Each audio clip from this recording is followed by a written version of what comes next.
महाराणा प्रताप इस भारत भूमि का एक वीर पुत्र, जिसने कभी मुगलों के आगे घुटने नहीं टेके, ना ही हार मानी और ना ही उन्होंने कभी वैवाहिक संबंधों को मुगलों के साथ स्थापित किया और हल्दी घाटी जैसा एक अविस्मरणीय युद्ध इतिहास में दिया।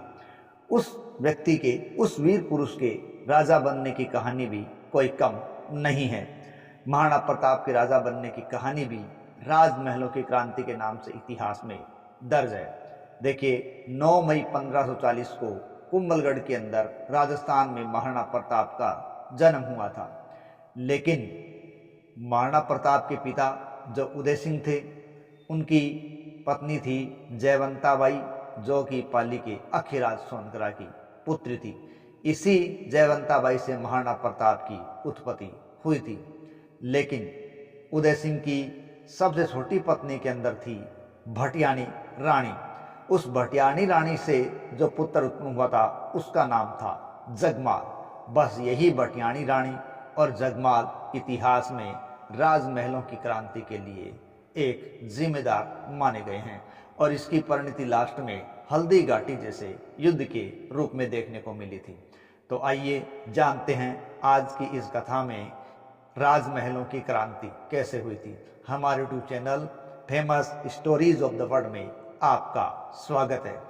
देखिए, महाराणा प्रताप है, उनको राजा नहीं बनाया गया था। अब इसकी बात इस प्रकार चली। देखिए, 28 फरवरी 1572 को जब महाराणा उदय सिंह की मृत्यु हुई थी, तो महाराणा उदय सिंह ने अपनी मृत्यु से पहले ही अपनी सबसे छोटी पत्नी भटियाणी रानी के पुत्र जगमाल को अपना उत्तराधिकारी घोषित कर दिया था, जो कि महाराणा प्रताप के पिता उदय सिंह के 9वें पुत्र माने गए हैं।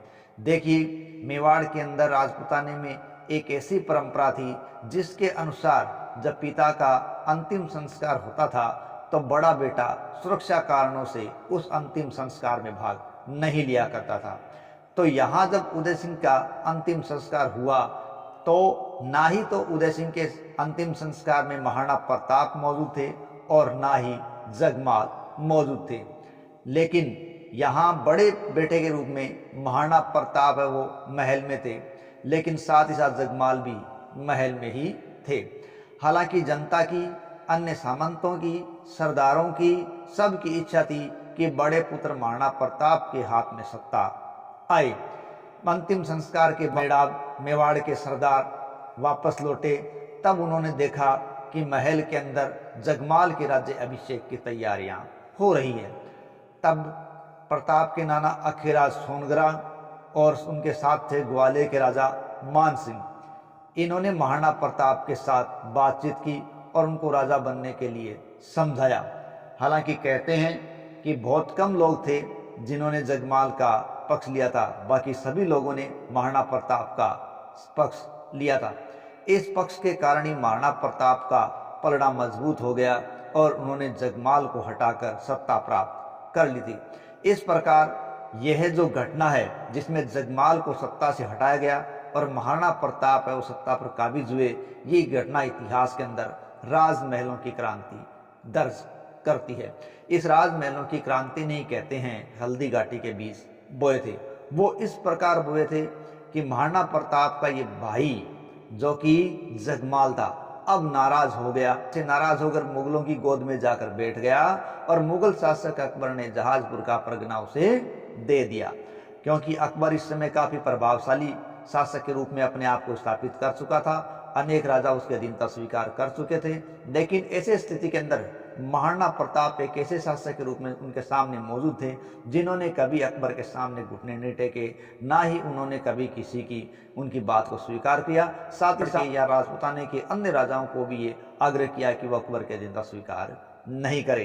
अकबर इन सब कारणों से नाराज हो चुका था और उन्होंने अपने अधीनस्थ जगमाल को और भी ज्यादा आगे बढ़ाने के लिए, उनको कहते हैं अन्य क्षेत्रों को भी दे दिया था। उनका कद बढ़ाता रहा था। महाराणा प्रताप को अपने अधीन लाने के लिए 4 दूत हैं, वो भी जलाल खां, मान सिंह, भगवनदास और टोडरमल के रूप में महाराणा प्रताप के पास भेजे गए थे। लेकिन महाराणा प्रताप बिल्कुल भी उनके साथ नहीं हो पाए और इन सब कारणों से अकबर की नाराजगी लगातार बढ़ती गई और जगमाल है वो महाराणा प्रताप के खिलाफ अकबर को उकसाता चला गया। इसकी परिणति 18 जून 1576 को हल्दी घाटी के युद्ध में देखने को मिली थी। हालांकि बाद में जगमाल कभी भी सत्ता को प्राप्त नहीं कर पाया और महाराणा प्रताप मुगलों से हमेशा संघर्ष करते हुए ही वीर गति को प्राप्त हुए थे।